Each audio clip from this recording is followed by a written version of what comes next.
गोपिका जीवनस्मरणं गोविन्दा गोविन्दा सद्गुरु विठ्ठलदास महाराज की जय.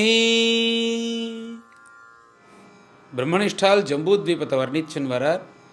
எல்லாத்தையும் சொல்லிட்டு கடைசியாக இந்த கிம்புருஷம் அப்படின்ற இந்த வருஷம், அது தேசம் நம்ம பாரத தேசம், இது ரெண்டுத்தையும் பாக்கி சொல்ல போகிறார் மேலே.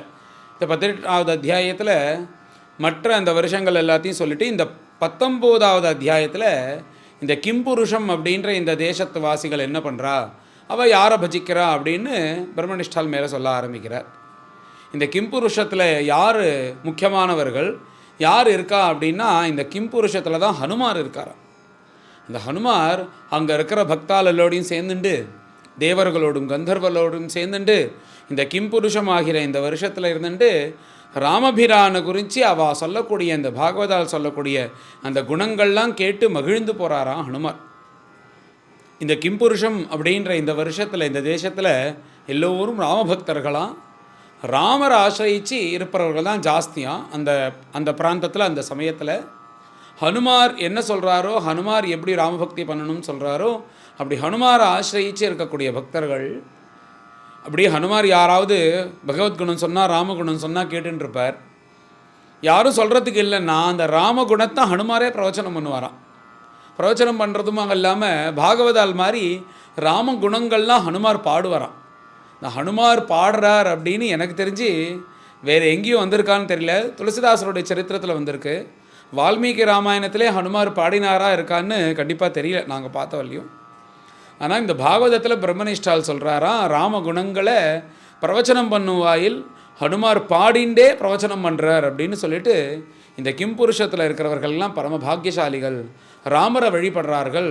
அப்பேற்பட்ட உத்தம கல்யாண குணத்தோடு யாராருக்கு எப்படி அனுகிரகம் பண்ணணுமோ அப்படி அனுகிரகம் பண்ணிண்டு அத்தனை பேருக்கும் தான் ஒரு வழிகாட்டியாக இருந்துட்டு அப்படி இருக்கிற பிரபுவாச்சே அப்படின்னு இந்த பிரம்மனிஷ்டால் ராமரை பற்றி எப்போ சொன்னாலும் அதுக்கு ஒரு விசேஷமாக இருக்கும். அவருடைய கத்தியம், அவருடைய ஸ்லோகங்கள் எல்லாம் அந்த பிரம்மனிஷ்டாலுக்கு ராமர்கிட்ட இருக்கிற ஈடுபாடு தெரியறது. இதனால் ஓம் நமோ பகவதே ஆரியலக்ஷண சீலவிரதாயா பிரம்மண்ய தேவாய மகாபுருஷாய அப்படின்னு அப்படி எல்லாத்துக்கும் இப்படி சொல்லி கொடுக்குறாரா அந்த ராமருடைய குணங்களை ஹனுமார்.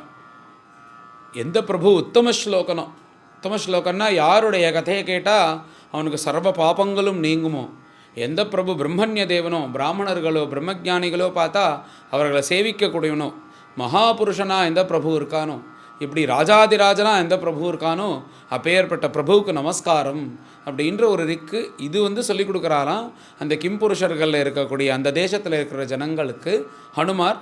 அது மூலியமாக எல்லோரும் ராமபக்தி பண்ணுறா அப்படின்னு இந்த கிம்புருஷத்தில் இருக்கிறவரை வர்ணிக்கிறார். இந்த கிம்புருஷம்னு நீங்கள் பார்த்தீங்கன்னா நம்ம பாரத வருஷம்னு இப்போ இருக்கிற பாரதம் இது ஹிமாலயத்துக்கும் இந்த பக்கம் வர்ணிப்பது போல் இருக்குது நம்ம பார்க்குறதுக்கு. ஆனால் இந்த நம்ம இப்போ இருக்கிற இது அந்த பாகவதத்தில் சொன்ன முன்னாடி இதுவும் பார்த்தா கொஞ்சம் நிறையா வித்தியாசங்கள் வருது. இந்த ஹரிவருஷம், இந்த நரசிம்ஹாவதாரம் நடந்ததுன்னு சொல்கிறோமே, அது இன்றைய இருக்கிற பாகிஸ்தான் போல் அது தோன்றுறது இந்த மாதிரி சொல்லும்போது. இந்த கிம்புருஷம்னா நம்ம பாரத தேசம்தான் துளி மேலே, அது பாரத தேசம் கிட்ட தான் கிட்டத்தட்ட இருக்குது, அப்படி அமைஞ்சிருக்கு. கிட்டத்தட்ட ஹிமாலய பிராந்தத்தில் தான் இதெல்லாமே நடப்பது போல் வர்ணிப்பது போல் இருக்குது. இப்படி சொல்லிவிட்டு மேலே ஒரு அருமையான ஸ்லோகம், மர்த்தியாவதாரஸ்த்விக மர்த்திய சிக்ஷனம். ராமபிரான் அவதாரம் பண்ணார்னா அஸ்திரங்கள்லாம் கற்றுண்டு இந்த ராவணாதிகளை சம்ஹாரம் பண்ணுறதுக்கு தான் அவர் அவதாரம் பண்ணார்னா அது இருக்குது ஒரு பக்கம். ஆனால் என்னென்னா ஒரு மனுஷனாக பிறந்தால் அவன் எப்படி இருக்கணும் அப்படின்றத காண்பிக்கிறதுக்காக தான் மனுஷனாகவே அந்த ஸ்மரணத்தையோடய வாழுறாராம். ஒரு மனுஷனுக்கு என்னென்னலாம் கஷ்டம் வரும், அந்த கஷ்டத்தில் தான் எப்படி இருக்கணும், அந்த கஷ்டத்தில் மனைவி கிட்டே எப்படி இருக்கணும், அம்மா கிட்டே எப்படி இருக்கணும், நண்பன்கிட்ட எப்படி இருக்கணும், தாசன்கிட்ட எப்படி இருக்கணும், சத்ருக்கிட்ட எப்படி இருக்கணும்னு இப்படி எல்லோருக்கும் மர்த்தியாவதாரஸ்த்விக மர்த்திய சிக்ஷனம். மர்த்தியன்னா மனுஷன், அந்த மனுஷன் எப்படி வாழணும்னு காண்பிக்கிறதுக்காக சும்மா நான் பரமாத்மாவாக இருந்து வாழ்ந்துட்டேன் அப்படின்னா நம்ம சொல்லிடுவோம், ஆமாப்பா அவருக்கு என்ன, அவர் பரமாத்மாவுக்கு எல்லாம் சாத்தியம், அவரெல்லாம் மனசு வேறு இந்திரியத்தை வேலை பிரித்து வச்சுருப்பார்னு அப்படி வாழலையான் ராமர். இங்கே சொல்லும்போது இந்த மனுஷனுக்கு என்னென்ன தர்மம் உண்டோ அத்தனை தர்மத்தையும் வச்சுன்னு தான் அவர் பிறக்கிறாராம்.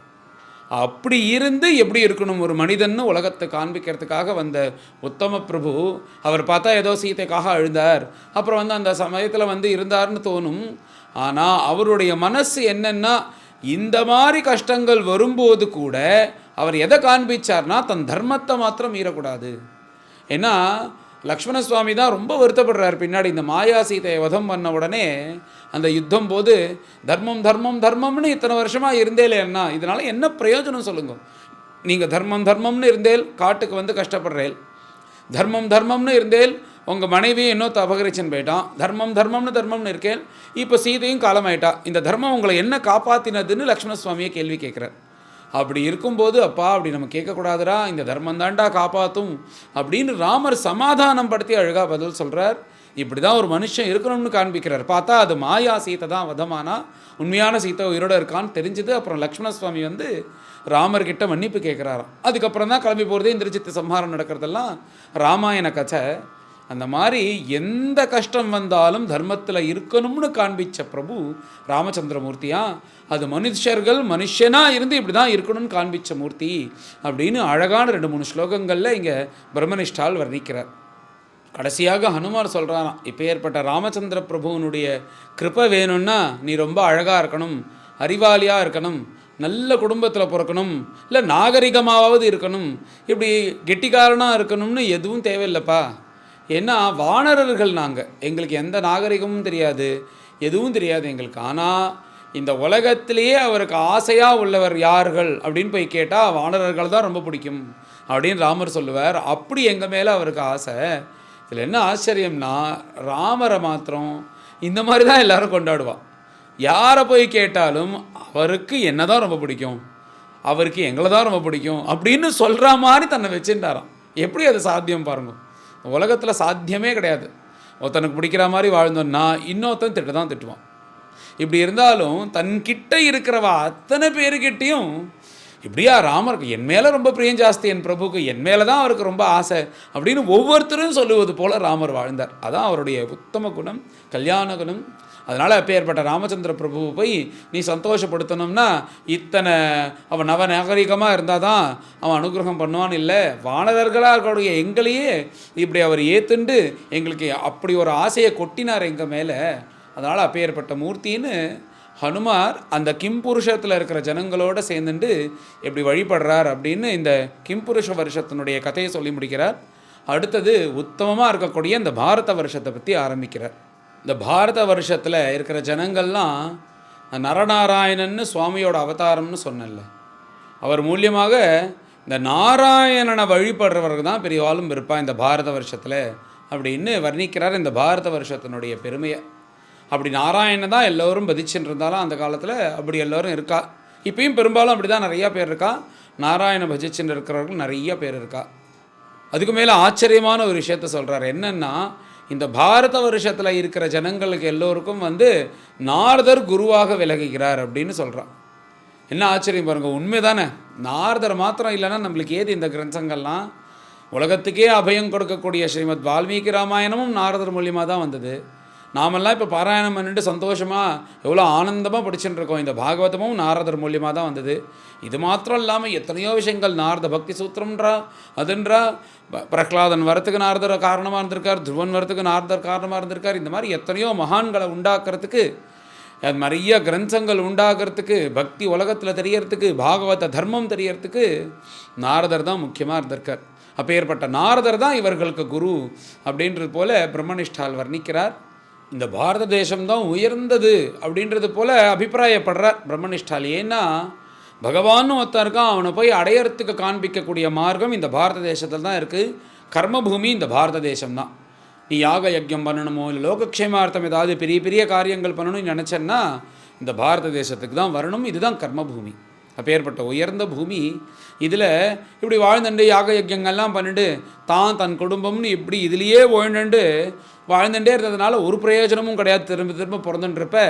அதனால் இந்த பாரத தேசத்தில் கடமைக்காக அத்தனையும் செஞ்சுட்டு பகவதர்ப்பண புத்தியோடு இருந்துட்டு நம்ம பகவானை போய் அடையிறதுக்கு யோக மார்க்கம், பக்தி மார்க்கம்னு நிறைய மார்க்கங்கள் இருக்குது. அதன் மூலியமாக முயற்சி பண்ணவே ஆனால் திருட முயற்சியோட அந்த பிரம்மதேவனுக்கே மோட்சம் கஷ்டமாக, அந்த பிரம்மதேவரை விட தாண்டி நம்ம மோட்சத்தை அடைய முடியும். அப்பேற்பட்ட உயர்ந்த தேசம் இந்த பாரத தேசம் அப்படின்னு சொல்லிட்டு, இந்த பாரத தேசத்தினுடைய பெருமை என்னென்னா, இங்கே இருக்கிற மலைகள், இங்கே இருக்கிற நதிகள் ஒன்றும் எல்லாமே பகவத் ஸ்வரூபம். ஒவ்வொன்றுத்தையும் போய் தொட்டால், அந்த மலையை போய் தொட்டோன்னா அது பகவத் ஸ்வரூபமாக இருக்கும். அங்கே போய் ஸ்நானம் பண்ணினேன்னா புண்ணியம். அப்படி இந்த பாரத தேசத்தில் இருக்கிற எல்லாமே அதை போய் நம்ம ஸ்மரித்து நாமத்தை சொன்னாலே போதும் நம்மளுக்கு புண்ணியம்னு பிரம்மனிஷ்டால் மேலே இந்த பாரத வருஷமாக கூடிய இந்த பாரத தேசத்தில் இருக்கிற எத்தனை மலைகள் இருக்கோ, எத்தனை நதிகள் இருக்கோ அத்தனையும் வர்ணிக்கிறார். வடக்க ஹிமாலயம் முதலிய பெரிய பெரிய மலைகள்லேருந்து ஆரம்பித்து அப்படியே கீழே வந்து கோவர்தனத்தையும் வர்ணிக்கிறார். அதில் கோவர்தனத்தையும் சொல்லி, அப்புறம் விந்திய பர்வதம், அப்புறம் ஸ்ரீசைலம், அப்புறம் வெங்கடாச்சலம், அப்புறம் அப்படி வந்து எல்லாம் நம்ம பாரத தேசத்தில் இருக்கிற அத்தனை மலைகளையும் சொல்லி, இது எல்லாமே வந்து புண்ணியஸ்தலங்களாக விலகக்கூடியது அப்படின்னு சொல்லிட்டு அடுத்து பாரத தேசத்தில் இருக்கிற நதி முழுக்க வர்ணிக்கிறார். இப்போ கீழேருந்து வர்ணிச்சன் வரும்போது என்ன பண்ணுறாருன்னா, தாமிரபரணியிலேருந்து ஆரம்பிக்கிறார். தாமிரபரணி, வைகை, காவேரி, அப்புறம் வந்து கோதாவரி, கிருஷ்ணா, அப்புறம் தாபி, இங்கே துங்கபத்ரா, பீமரதி, சந்திரபாகா, அப்புறம் மேலே போக போக நர்மதா, கங்கா, யமுனா, சரஸ்வதின்னு எத்தனை நதிகள், இந்த நதிகளில் வரக்கூடிய உபநதிகள் அப்படின்னு சொல்லிட்டு அத்தனையும் சொல்லி இங்கே இருக்கிற சமுத்திரங்கள் எல்லாத்தையும் வர்ணித்து இந்த பாரத வருஷமே அப்படி ஒரு புண்ணியமான பூமி இது அப்படின்னு பாரத வருஷத்தை சொல்லும்போது பிரம்மனிஷ்டாலுக்கு ஒரு தனி ஆனந்தம். இதை பற்றி பேசும்போது இத்தனையும் வர்ணிச்சுட்டு மேலே பிரம்மனிஷ்டால் ஆசையுடன் இந்த பாரத தேசத்தில் இருக்கிறவா எல்லாருடைய மனசு சாந்தமாக இருக்கும். பகவத் பக்தி பண்ணிட்டு விரக்தர்களாக இருந்துட்டு எல்லோரும் ஸ்ரீமன் நாராயண ஆசிரியிச்சு இருப்பா அப்படின்னு நம்ம சார்பாக சொல்கிறார். எப்பேற்பட்ட கருணை பாருங்க. இதில் வாழறவா எல்லாரும் இப்படி இருப்பான்னா அப்படியா எல்லாரும் இருக்கா அப்படின்னு பார்த்தேன்னா பெரும்பாலும் எல்லோரும் நல்லவர்களாக தானே இருக்கா. ஏதோ சில பேர் தான் நாஸ்திகர்களாக இருக்கா, அவனும் வெளில தான் வேஷம் போடுறானே தவிர உள்ள போய் பார்த்தா அவனுக்கும் பயம் இருக்கும், பகவத் பக்தி இருக்கும். எல்லோருக்கும் பகவத் பக்தியானது இருக்குது. அது இந்த தேசத்தில் வாழ்கிறவாளுக்கு பகவானை பற்றி ஸ்மரிக்காமல் இருக்க முடியாது. அவர்களுடைய காரியங்களே அப்படி இருக்கணும். நம்மளை பற்றி பிரம்மனிஷ்டால் இப்படி பெருமையாக சொல்கிறார். ஏன்னா உலகத்தை எப்படி நாம் பார்க்குறோமோ அப்படி தானே இருக்குது. துரியோதனன்ட்ட போய் கேட்டால் இந்த உலகம் எப்படின்னா எல்லா பயலும் அயோக்கிய பய அப்படின்றான், எல்லா பயலும் சுயநலமாக தான் இருக்கான் அப்படின்னு. ஏன்னா இவன் சுயநலமாக இருக்கிறதுனால அப்படி தெரியறது. தர்மபுத்திரர்கிட்ட போய் கேட்டால் எல்லோரும் ரொம்ப நல்லவர்கள், தர்மாத்மாக்களாக இருக்கா அப்படின்னு அவர் சொல்கிறார். ஏன்னா இவர் தர்மாத்மாவாக எல்லாரும் பார்க்குறதுனால அப்படி இருக்குது. அதனால் பிரம்மனிஷ்டால் எப்படி பார்க்குறாருனா, இந்த பாரத தேசத்தில் இருக்கிறவா எல்லாருடைய மனசும் பகவான்கிட்ட போகணுன்ற ஆசையோடு தான் இருப்பா, பக்திமான்களாக இருப்பா அப்படின்னு பிரம்மனிஷ்டான் நமக்காக சொல்கிறார். இந்த பாரத தேசத்தில் பிறந்தவர்கள் எல்லோரும் பாக்கியசாலிகள் அப்படின்னு பிரம்மனிஷ்டால் சொல்கிறார். நம்மெல்லாம் பரமபாகியசாலிகள்னு சொல்கிறார். ஏன் சொல்கிறாருன்னா, பகவானுக்கு நம்ம பிடிச்சதுனால தான் நம்மளை இங்கே பிறக்க வைக்கிறாராம். ஆச்சரியமான விஷயம் பிரம்மனிஷ்டால் சொல்லியிருக்காங்க. நம்ம இங்கே பாரத தேசத்தில் பிறந்திருக்கோம்னா இந்த மாதிரி பகவத்குணம் கேட்குறோம், பகவான் ஒருத்தர் இருக்கோம். நம்ம ஹிந்துவாக இருந்து ஏதோ 4 விஷ்ணு கோவிலுக்கு போகிறோம், பரமேஸ்வரனுடைய கோவிலுக்கு போகிறோம், முருகனுடைய கோவிலுக்கு போகிறோம், மகாகணபதியுடைய கோவிலுக்கு போகிறோம், அம்பாளுடைய கோவிலுக்கு போகிறோம். இப்படி ஒன்று இருக்குது, தெய்வம் இருக்குது, தெய்வத்தை வழிபடணும்னு இப்படி ஒன்று தோன்றதே, அதுக்கு இந்த பூமியில் பிறந்தால் தானே தோன்றுறது. அதனால் இங்கே பிறந்தவர்கள் எல்லாரும் பாக்கியசாலி. ஏன் பாக்கியசாலின்னா, பாரத தேசத்தில் பிறக்கணும்னு பகவான் நினச்சாதான் இங்கே பிறக்க முடியும் அப்படின்னு அருமையாக சொல்கிறார். இந்த சமயத்தில் ஒரு சின்ன விஷயம் இதையும் சொல்ல விரும்புகிறேன். இப்போது எல்லோரும் நம்ம இந்த பாரத தேசத்தில் பிறந்து நம்ம ஏதோ வெளிநாடு போனால் தான் நம்மளுக்கு பெருமைன்னு நினச்சிட்டு இருக்கோம். வெளிநாடு போனால் பெருமை சம்பாதிக்கிறோம், அது இருக்குது. எல்லாருமே தன நிமித்தமாகவோ வியாபார நிமித்தமாகவோ விற்பி நிமித்தமாகவோ போகிறா. அதனால் எந்த தோஷமும் கிடையாது, அவ்வளவா போயிட்டு வரட்டும். ஆனால் என்னென்னா, இந்த பாரத தேசத்தை விட்டு அங்கே போகிறது, அங்கேயே தங்கிடுறா பாருங்களேன். அது நினைக்கும் போது எனக்கு பர்சனலாக ரொம்ப வருத்தமாக இருக்கும். எப்பேற்பட்ட தேசத்தில் பிறந்தோம், எப்பேற்பட்ட தேசத்தில் வளர்கிறோம், எத்தனை மகான்கள் எத்தனை விஷயங்கள் சொல்லி கொடுத்துருக்கா. இது எல்லாத்தையும் விட்டுட்டு அங்கேயே இருக்கணும்னு அந்த மனப்பான்மை இருக்கா பார்த்தீங்களா, அதெல்லாம் மாற்றிக்கணும்னு என்னோடய அபிப்பிராயம்னு தோன்றேன். நீங்கள் வேலை செய்கிறதுக்காக போகலாம், அங்கே போய் நன்னா சம்பாதிங்க. ஆனால் நீங்கள் பாரத தேச பிரஜையாக இருங்க. இந்த பாரத தேச பிரஜையாக இருந்து என்னைக்கானாலும் இங்கே இந்த கர்மபூமியில் இருந்து இந்த மாதிரி சில நல்ல விஷயங்கள், பாகவத பாராயணம் பண்ணுறது, கங்கா ஸ்நானம் பண்ணுறது, யாக யஜ்ஞம் நடந்தால் போய் கலந்துக்கிறது அப்படின்னு இந்த தேசத்தினுடைய பிரஜையிலேருந்து மாறிடக்கூடாதுன்னு நான் அபிப்பிராயப்படுவேன். ஏன்னா அப்படி ஒரு தேசமாக நம்ம தேசம் இருக்குது. உத்தியோக நிமித்தமாக போகணும், எல்லோரும் போகிறா, விருத்தி நிமித்தமாக போகிறா. ஆனால் ஸ்மரணை மாத்திரம் கடைசியாக இங்கே சேரணுன்ற எண்ணம் மாத்திரம் நமக்குள்ளே இருந்துகிட்டே இருக்கணும்னு நான் அபிப்பிராயப்படுவேன். அப்படியே அங்கே இன்னொன்று லௌகிகமாக பார்த்தா அங்கே அந்த பிரஜையாக ஆனது பெருமையாக வேறு எல்லோரும் சொல்லிப்பா. அது அது உலகத்தை பார்க்கும்போது பெருமை தான், நான் அது தோஷமாக சொல்லலை. ஆனால் இப்படி நல்ல விஷயங்கள் நம்மக்கிட்ட இருக்குது அப்படின்றத தெரிஞ்சுட்டு நாம் இந்த தேசத்துக்கு வந்து இன்னும் கூட இதில் எல்லோரும் வந்து அந்த நல்லா சம்பாதிச்சது வந்ததுக்கப்புறம் இந்த பாரத தேசத்தில் இருந்து இந்த மாதிரி விஷயத்தில் ஈடுபட்டு தர்மம் பண்ணணுன்றது அடியேனோட அபிப்பிராயம். ஏன்னா அப்படி நம்ம பாரத தேசம்தான் எல்லோருக்கும் விஸ்வ குருவாக இருந்து இந்த யோக மார்க்கத்தையும் எல்லாத்தையும் சொல்லிக் கொடுக்குற அப்படி உயர்ந்த தேசமாக நம்ம தேசம் இருக்குது அப்படின்னு பிரம்மனிஷ்டாலே இந்த பாரத தேசத்தில் பிறந்தவருடைய பாக்கியத்தை வர்ணிக்கிறார். இப்படிலாம் இந்த பாரத தேசத்தினுடைய பெருமையை வர்ணித்து இந்த பாரத தேசத்தில் பிறக்கணும்னு பிரம்மாதி தேவர்கள்லாம் ஆசைப்படுறாலாம். ஏன் ஆசைப்படுறான்னு அதுக்கும் ஒரு காரணம் சொல்கிறார் பிரம்மனிஷ்டார். இப்போ பிரம்மதேவனா ஒருத்தர் ஆறார், இப்போ இந்திரனா ஆறான்னா ஏதோ ஒன்று ஒரு ஆத்மா தானே அப்படி ஆறுது, உண்மை அதுதானே. அப்படி ஆகும்போது அந்த காலம் ஆயுசு முடிகிற பரியந்தம் அவர்கள் அந்த பதவியில் இருந்து தான் ஆகணும், வேறு வழி கிடையாது. ஆனால் இந்த பாரத தேசத்தில் மனுஷனாக மாத்திரம் ஒருத்தன் பிறந்துட்டான்னா ஒரு கால் பகவத் கிருப்பையினால் முண்டி அடித்து பகவான் தான் கத்தின்னு அவன் தீவிரத்தோடு இப்படி இருந்தான்னா ஒரே ஜென்மாலேயே போய் இந்த ஜென்மாவை போக்கிண்டு பகவானோட 2.5 கலக்கர வள்ளியும் நம்மளால் போக முடியுமா இந்த பாரத தேசத்தில் பிறந்தா? அப்படி கொட்டி வச்சுருக்கா மகான்கள்லாம். அதனால் பிரம்மாதி தேவர்களே வந்து இப்படி ஒரு ஜென்மா கிடைச்சா பகவானோட 2.5 கலந்துடலாமேன்னு ஆசைப்படக்கூடிய தேசம் இந்த பாரத தேசம் அப்படின்னு சொல்லிட்டு எல்லாத்தையும் வர்ணிச்சுட்டே வரும்போது ரொம்ப அழகான மணியான ஒரு ஸ்லோகம். இந்த பாகவதத்திலே சில ஸ்லோகங்கள்லாம் அடியேனுக்கு ரொம்ப பிடிக்கும், ரொம்ப ரசித்து கேட்பேன். அதில் இந்த ஸ்லோகம் ஒன்று, நயத்ர வைகுண்ட கதா சுதாபகாக ந சாதவோ பாகவதாஸ்ததாஸ்ரயாக நயத்ர யஜ்ஞேஷ மகா மகோத்சவாக சுரேஷலோகோபி நவைச சேவியதாம். இது என்ன அர்த்தம்னா, நம்ம பாரத தேசத்தில் இருக்கிற ஜனங்களுடைய மனோபாவத்தை பிரம்மனிஷ்டால் வர்ணிக்கிறார்.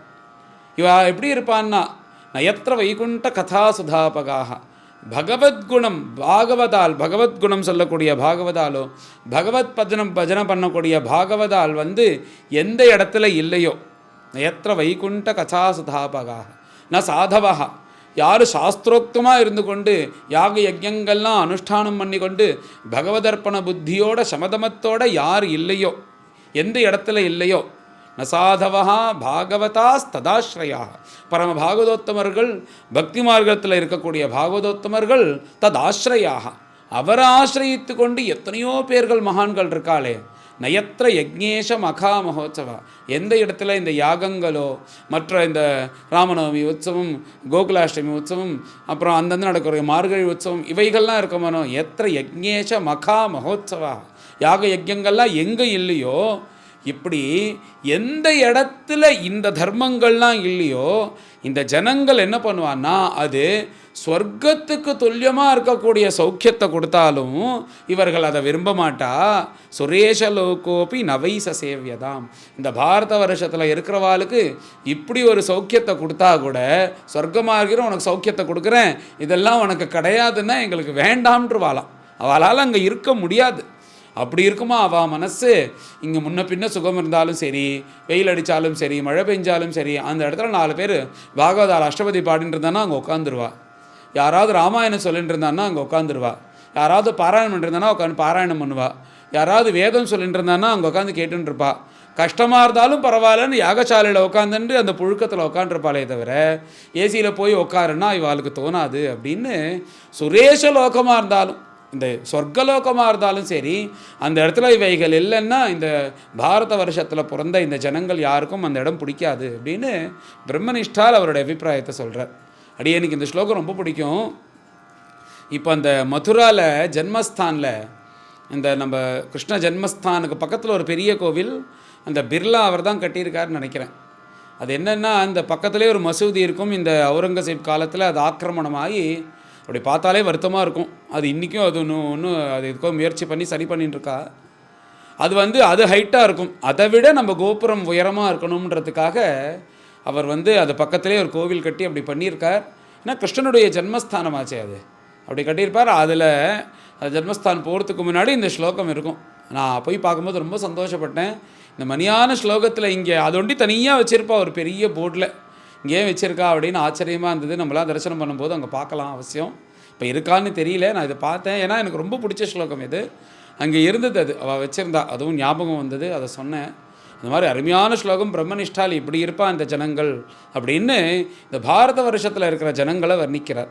இது எல்லாத்தையும் சொல்லிட்டு பிரம்மனிஷ்டால் தன்னோட அபிப்பிராயத்தை சொல்கிறார். நான் இது கடைசி ஜென்மா பிரம்மனிஷ்டனாக ஆகிட்டேன், இன்னுமே ஜென்மா கிடையாது. ஒரு கால பிராரப்த வசாத்து எனக்கு ஜென்மா இருந்ததுன்னா திரும்பவும் நான் அங்கங்கே பிறந்துடக்கூடாது. இந்த பாரத தேசத்தில் தான் திரும்பி பிறக்கணும். அப்படி எனக்கு ஜென்மா ஒன்று கொடுத்தேன்னா நான் திரும்ப பாரத தேசத்துலாம் பிறக்கணும் அப்படின்னு பிரம்மனிஷ்டால் பிரார்த்தனை பண்ணி கேட்குறாராம் பகவான்கிட்ட. அவருக்கே ஜென்மா வேணும்னா பாரத தேசத்தில் வேணும் அப்படின்னு கேட்குறாராம். இதுதான் இந்த பாரத தேசத்தினுடைய பெருமை. பேர்பட்ட பாரத தேசத்தில் பகவானுடைய அனுகிரகத்தினால எல்லோரும் சௌக்கியமாக இருக்கா. இந்த உயர்ந்த பாரத தேசம்னு சொல்லிட்டு இந்த பாரத தேசத்தினுடைய மகிமையை வர்ணித்து முடிக்கிறார் பிரம்மனிஷ்டால். இப்படி சொல்லிட்டு இந்த பாரத வருஷத்துக்கு சுற்றி பாஞ்சஜன்யம், சிம்ஹலம், லங்க அப்படின்ற 8 தீபங்கள் இருக்குது அப்படின்னு அதையும் சொல்லி, இந்த தீபங்கள்லாம் சகரபுத்திரர்கள் அதை தன்னுடைய குதிரையை காணலன்னு தோண்டும் போது ஏற்பட்ட தீபங்கள் அப்படின்னு சில பேர் வர்ணிக்கிறா அப்படின்னு அதையும் சொல்லிட்டு இந்த பாரத வருஷம் இந்த மகிமையெல்லாம் முடித்தார். உடனே பரீட்சத்தை பார்த்து சொல்கிறார், நீ கேட்டியானோ இந்த ஜம்பூத்வீப வர்ணம் இதெல்லாம் எப்படி இருக்குன்னு அதெல்லாம் வர்ணித்தேன். மேலே இந்த பிரியவர்தன் புத்திரர்கள் எல்லாம் எப்படி இருந்தாலும் நீ கேட்டையோன்னு மேலே அதையும் வர்ணிக்கிறேன் அப்படின்னு சொல்லிட்டு இப்போ இந்த பாரத வருஷம் கிம்புருஷம் ஜம்பூத்வீப வர்ணனத்தை இந்த அத்தியாயத்தில் பூர்த்தி பண்ணுறார். மேலே மற்ற தீபங்கள்லாம் அடுத்த அத்தியாயத்தில் சொல்கிறார். நம்ம எல்லோரும் கலந்து இந்த 19வது அத்தியாயத்தை பாராயணம் பண்ணுவோம். அச்சைகோனவிம்சோऽध्यायः ஸ்ரீசுக உவாச किं पुरुषे वर्षे भगवन्तम् आदिपुरुषं लक्ष्मणाग्रजं सीताभिरामं रामं तच्चरणसन्निकर्षाभिरतः परमभागवतः हनुमान् सह किं पुरुषैः अविरतभक्तिः उपास्ते आर्ष्टिशेणेन सह गन्धर्वैः अनुगीयमानां परमकल्याणीं भर्तृभगवत्कथां समुपशृणोति स्वयं चेदं गायति। ॐ नमो भगवते उत्तमश्लोकाय नम आर्यलक्षणशीलव्रताय नम उपशिक्षितात्मने उपासितलोकाय नमः साधुवादनिकषणाय नमो ब्रह्मण्यदेवाय महापुरुषाय महाराजाय नम इति। यत्तद्विशुद्धानुभवमात्रमेकं स्वतेजसाध्वस्तगुणव्यवस्थं प्रत्यक्प्रशान्तं सुधियोपलम्भनं ह्यनामरूपं निरहं प्रपद्ये। मर्त्यावतारस्त्विह मर्त्यशिक्षणं रक्षोवधायैव न केवलं विभोः कुतोऽन्यथा स्याद्रमतः स्व आत्मनः सीताकृतानि व्यसनानि ईश्वरस्य न वै स आत्मा आत्मवतां सुहृत्तमः सक्तस्त्रिलोक्यां भगवान् वासुदेवः। न स्त्रीकृतं कश्मलमश्नुवीत न लक्ष्मणं चापि विहातुमर्हति। न जन्मनूनं महतो न सौभगं न वाङ्न बुद्धिः नाकृतिस्तोषहेतुः। तैर्यद्विसृष्टानपि नो वनौकसः चकार सख्ये बत लक्ष्मणाग्रजः सुरो असुरो वापि अथवा नरो नरः सर्वात्मना यः सुकृतज्ञमुत्तमम् भजेत रामं मनुजाकृतिं हरिं यवुत्तराननयत् कोसलान् दिवमिति भारतेऽपि वर्षे भगवान् नरनारायणाख्य आकल्पान्तम् उपचितधर्मज्ञानवैराग्य ऐश्वर्योपशमः परमात्मोपलम्भनम् अनुग्रहाय आत्मवताम् अनुकम्पया तपः अव्यक्तगतिश्चरति तं भगवान् नारदः वर्णाश्रमवतीभिः भारतीभिः प्रजाभिः भगवत्प्रोक्ताभ्यां सांख्ययोगाभ्यां भगवदनुभावोपवर्णनं सावर्णेः उपदेक्ष्यमाणः परमभक्तिभावेन उपसरति इदं च अभिगृणाति। ॐ नमो भगवते उपशमशीलाय उपरतानात्म्याय नमो अकिञ्चनवित्ताय ऋषिर्षभाय नरनारायणाय परमहंस परमगुरवे आत्मा रामाधिपतये नमो नम इति गायति चेदं कर्तास्य सर्गादिषु यो न बध्यते न हन्यते देहगतोऽपि दैहिकैः द्रष्टुर्न दृग्यस्य गुणैर्विदूष्यते तस्मै नमो असक्तविविक्तसाक्षिणे इदं हि योगेश्वर योगनैपुणं हिरण्यगर्भो भगवान् जगादयत् यदन्तकाले त्वयि निर्गुणे मनः भक्त्या दधीतोज्झित दुष्कळेवरः यथैहि कामुष्मिक कामलम्पटः सुतेषु दारेषु धनेषु चिन्तयन् शङ्केतविद्वान् कुकलेवरात्ययात्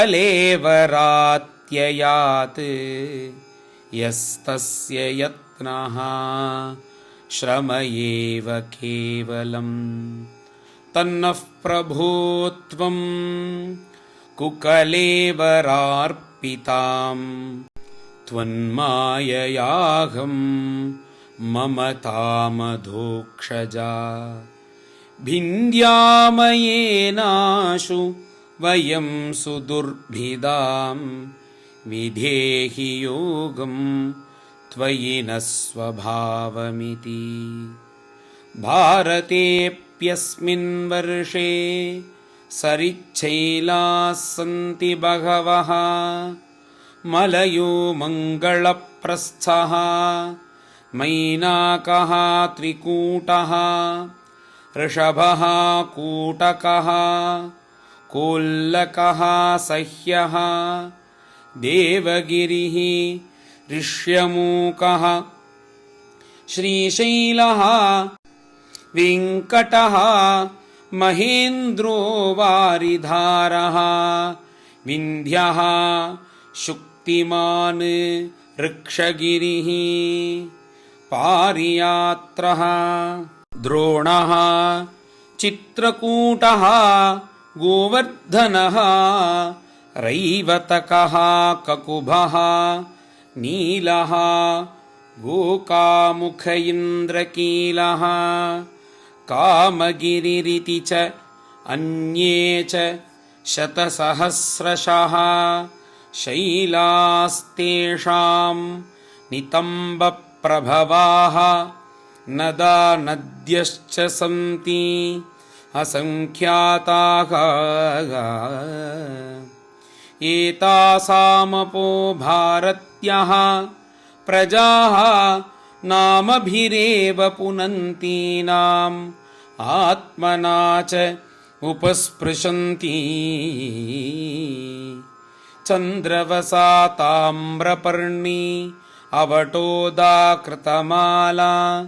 वैहायसी कावेरी वेणी पयस्विनी शर्करावर्ता तुङ्गभद्रा कृष्णा वेण्या भीमरथी गोदावरी निर्विन्ध्या पयोष्णी तापी रेवा सुरसा नर्मदा चर्मण्वती सिन्धुरन्धः शोणश्च नदौ महानदी वेदस्मृतिः ऋषिकुल्या त्रिसामा कौशिकी मन्दाकिनी यमुना सरस्वती दृषद्वती गोमती सरयू रोधस्वती सप्तवती सुषोमा शतद्रुश्चन्द्रभागा मरुद्वृधा वितस्ता असिक्नी विश्वेति महानद्यः अस्मिन्नेव वर्षे पुरुषैः लब्धजन्मभिः शुक्ललोहितकृष्णवर्णेन स्वारब्धेन कर्मणा दिव्यमानुषनारकगतयः बह्व्यः आत्मन आनुपूर्व्येण सर्वा ह्येव सर्वेषां विधीयन्ते यथा वर्णविधानम् अपवर्गश्चापि भवति योऽसौ भगवती सर्वभूतात्मनि अनात्म्ये अनिरुक्ते अनिलयने परमात्मनि वासुदेवे अनन्य निमित्तभक्तियोगलक्षणः नानागतिनिमित्त अविद्याग्रन्थिरन्धनद्वारेण यदा हि पुरुषप्रसङ्गः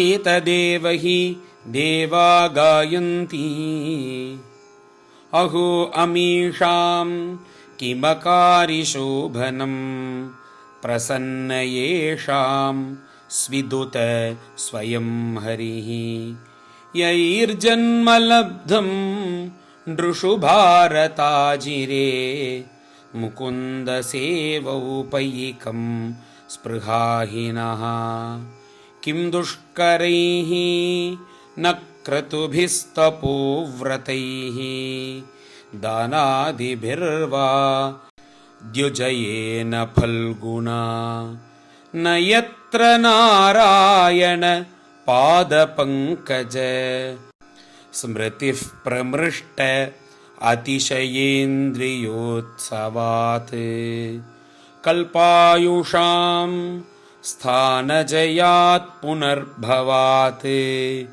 क्षणायुषां भारतभुजयोवरम् क्षणेन मर्त्येन कृतं मनस्विनः संन्यस्य संयान्ति अभयं पदं हरेः न यत्र वैकुण्ठ कथासुधापगाः न साधवो भागवतास्तदाश्रयाः न यत्र यज्ञेशमखाः महोत्सवाः सुरेशलोकोऽपि न वै ससेव्यताम् प्राप्ता नृचातिं त्विहये च जन्तवः ज्ञानक्रियाद्रव्यकलापसंभृताम् न वैयतेरन्न पुनर्भवायते भूयो वनौका इव यान्ति बन्धनम् यैः श्रद्धया बर्हिषि भागशोहविः निरुक्तमिष्टं विधिमन्त्रवस्तुतः एकः पृथङ्नामभिः आहुतो मुदा गृह्णाति पूर्णः स्वयमाशिषां प्रभुः सत्यं दिशति अर्थितमर्थितो नृणां नैवार्थदो यत् पुनरर्थितायतः स्वयं विधत्ते भजतामनिच्छताम् इच्छापिधानं निजपादपल्लवम् यद्यत्र नः स्वर्गसुखावशेषितं स्विष्टस्य सूक्तस्य कृतस्य शोभनम् तेनाजनाभे स्मृतिमज्जन्म न स्यात् वर्षे हरिः यद्भजतां शन्तनोति। श्रीशुक उवाच जम्बूद्वीपस्य च राजन् उपद्वीपान् अष्टौ हैक उपदिशन्ति सगरात्मजैः अश्वान्वेषण इमां महीं परितः निखनद्भिः उपकल्पितान् तद्यथा स्वर्णप्रस्थः चन्द्रशुक्लः आवर्तनः रमणकः मन्दरहरिणः पाञ्चजन्यः सिंहलः लङ्का इति एवं तव भारतोत्तम जम्बूद्वीपवर्षविभागः यथोपदेशम् उपवर्णित इति। श्रीहरये नमः। श्रीहरये नमः। इति श्रीमद्भागवते महापुराणे पारमहंस्यां संहितायां पंचमस्कन्धे जम्बूद्वीपवर्णनं नाम 19विंशोऽध्यायः। गोपिका जीवनस्मरणं गोविन्द गोविन्द। सद्गुरु विठ्ठलदास महाराज की जय।